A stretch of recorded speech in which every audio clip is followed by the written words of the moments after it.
y'all? It's yours truly, Savon the Don, and we just speaking our minds to transform lives. And we come to you straight out of the AUC in the Atlanta area, and I'm here with my co-host.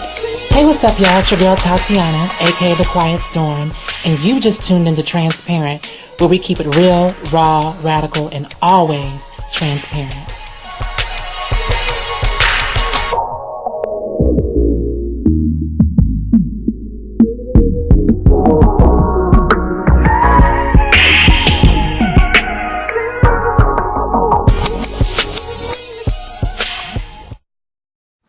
Hey everybody, it's your girl Tatiana, aka The Quiet Storm. And yours truly, Savon the Don. Welcome. So, before we get into today's topic, we want to have our transparent moment. And being that Christmas is upon us, I thought we would talk about our favorite Christmas memories. So, I'll start this one off, I suppose.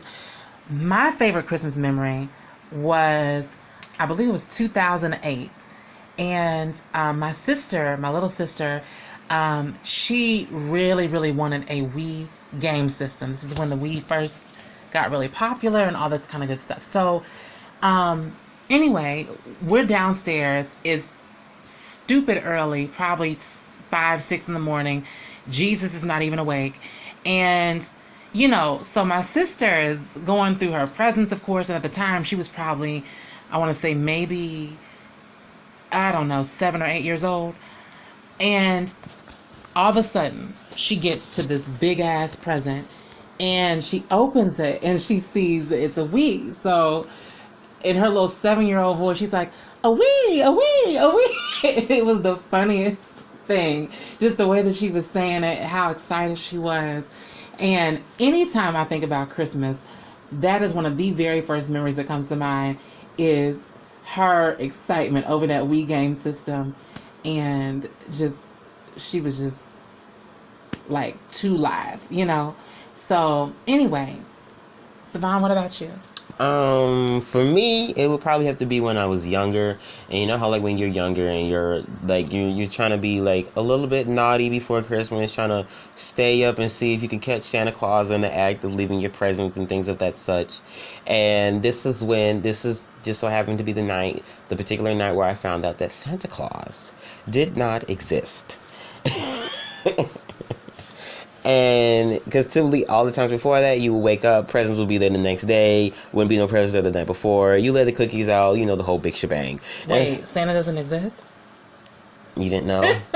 I'm learning something new every day, I tell you.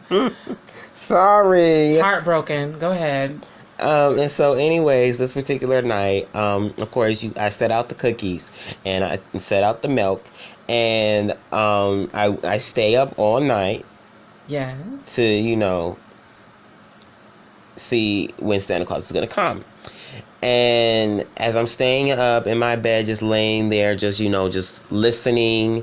Everybody goes to sleep. I'm just laying there, just listening. And I'm like, okay, I'm going to wake up at around this time. I'm going to set my little alarm clock. And that's just going to be that. And so, woke up at around like 2 something, 1 something in the morning. And I'm like, okay, let's see.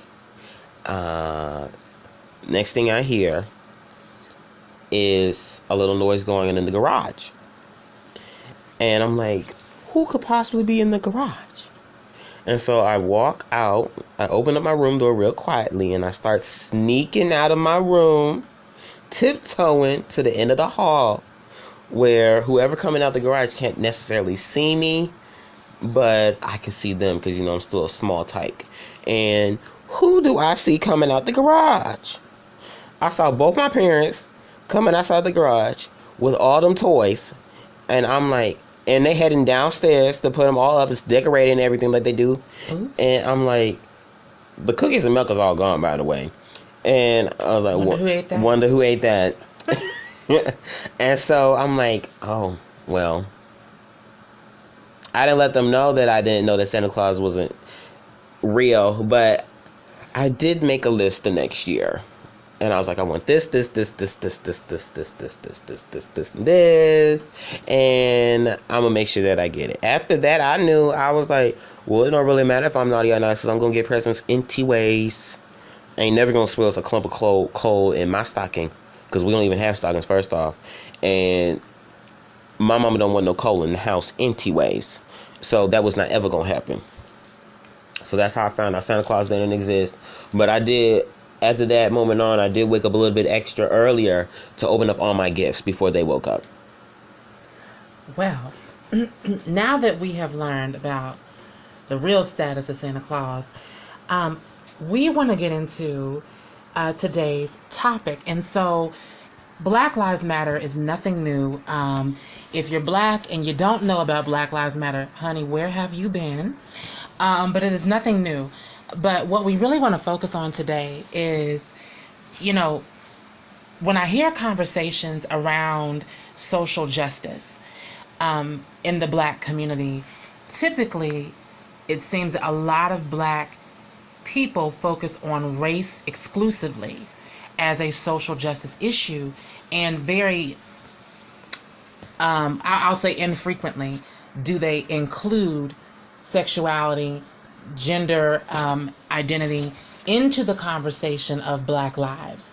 And so, you know, what we want to discuss today is the fact that all Black lives matter.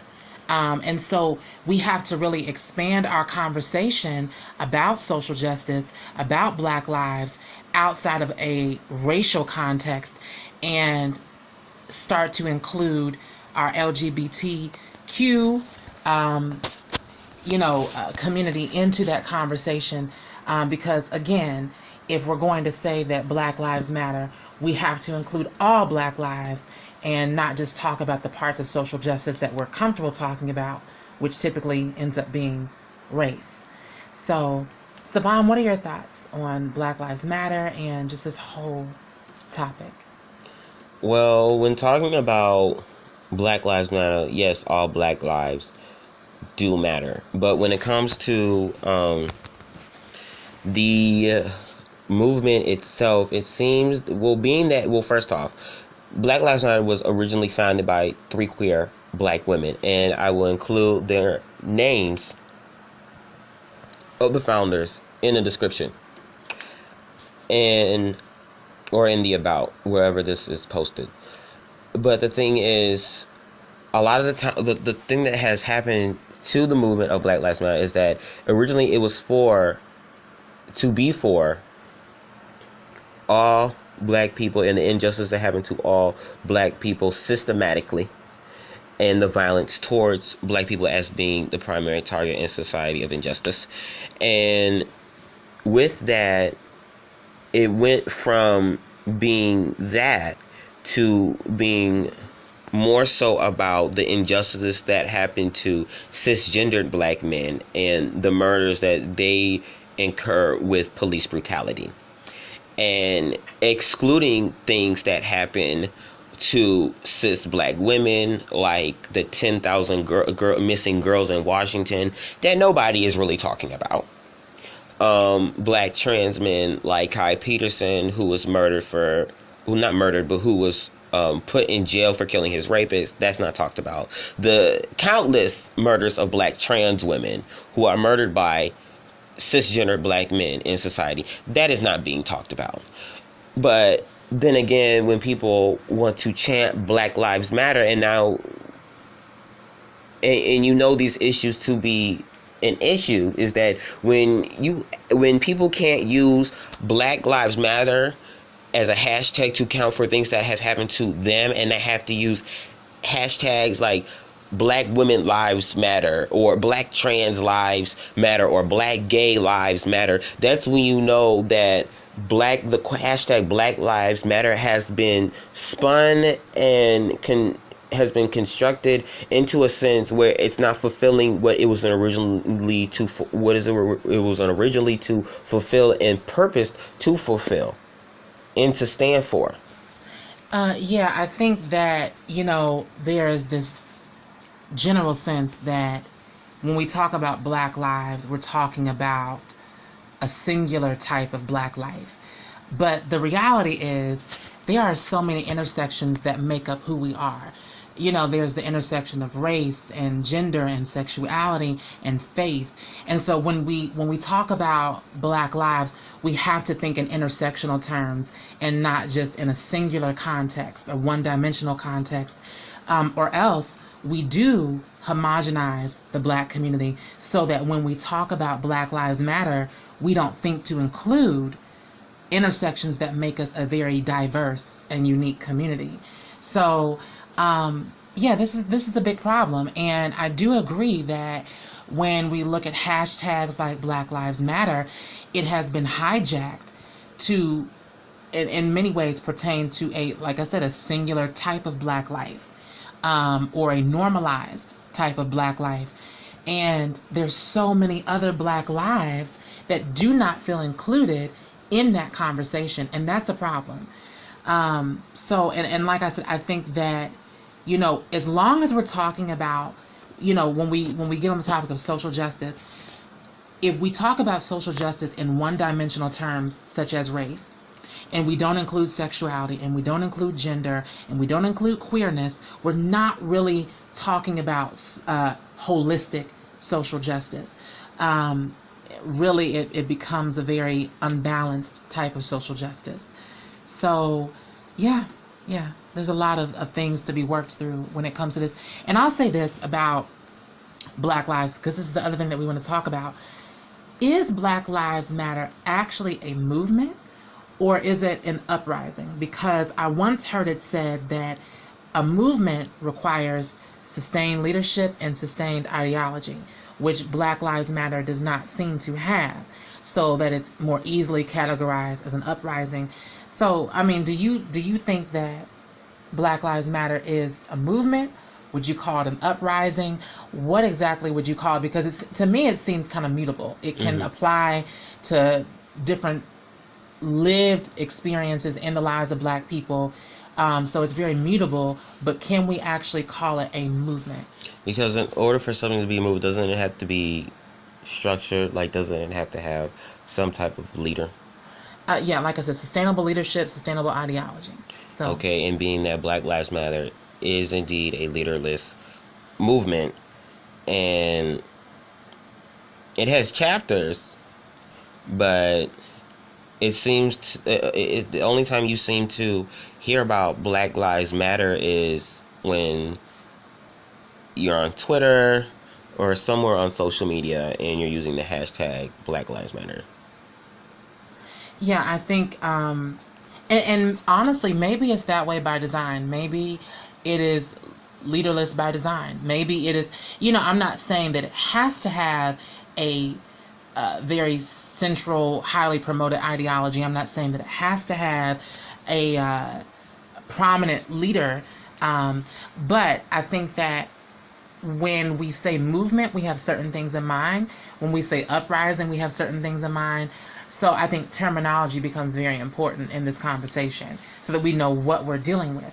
I think, though, that in some ways, the fact that Black Lives Matter can mutate to encompass and address various different issues in the Black community makes it very effective, very powerful. Like I said, I just think that we need to select what we refer to it as a little bit more carefully because of what people think of, But yeah. I think part of the reason why it is a leaderless movement is because of some of the many problematic quote unquote woke conscious people that the Black community does have in its regard to quote unquote leadership, and how that builds somewhat of a messiah complex, or put someone on high and quote unquote trying to put everybody else beneath them, or pretty much trying to put somebody in the light of being the quote unquote savior of the Black community from white supremacy and oppression. Yeah, I think so. I guess here's another question I wanted to bring up. I don't know. Looking at some of the challenges that LGBT people face, in the Black Lives Matter uprising, I'll call it,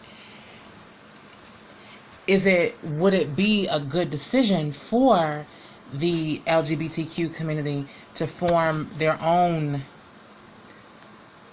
uprising, if you will? I mean, although this was, as you noted, it was started by 3 Black queer women, so obviously it was started with queerness in mind. But definitely, sometimes it seems like it's been hijacked and now does not include LGBT and queerness as much as it should. So do we need to form our own separate thing? Or, I mean, what are your thoughts about that? Honestly, I feel like a lot of the things that LGBT does or people do or set for society or put as a platform for society, I feel like a lot of the times it is hijacked from people that aren't a part of the LGBTQ community, even with certain, not even with things political like hashtag Black Lives Matter, but with lingo, like when Black women who aren't, or women in general who aren't a part of the LGBT, and they use things like yes, bitch, or drives me nuts. Things like, I mean, you could name a lot of things. You could, yeah. But I feel like appropriation. Is that a form of appropriation? Definitely, it's called, because LGBT is a subculture in itself. So to appropriate terms that we use and things like that, definitely. Yeah, and being that a lot of these terms do come from the LGBT, especially the ballroom scene. Yes. And these are also scenes in a community that people outside of it want to condemn, want to shun, and sometimes they use our terminology in church. Oh, a lot. There is not a time that I don't scroll through Instagram and see tons of church folks using. I'm like, baby, were you in the ballroom? Or where? Are you part of the rainbow community, ma'am, sir? So yes, church. But you trying to quote unquote deliver them? Okay. All right. Moving on. Moving on. Next. That was cute or whatever. But I don't know. There's a lot to discuss here, and honestly, this cannot all be sorted through in one, show, one discussion. I think there's so many parts to this that we just really have to, meditate on, really push through, and be willing to have the hard conversations about, so that we can improve uprisings such as Black Lives Matter, and make it more inclusive, and I don't know, and make it more radical in that it returns to its roots, which is queerness. So, yeah. And on that note, that will be the conclusion of this segment. We hope you all enjoyed. We hope you like, share, comment, and do all that good stuff. Yes. We hope you have a blessed day, a blessed night, a blessed life. Blessed life, yes. Thank you for tuning in. We really appreciate it. As always, kisses, smooches, mwah, mwah, mwah. And have a very Merry Christmas, Kwanzaa, whatever holiday you celebrate around this time. Yes, and a Happy New Year. Much love. Feliz Navidad.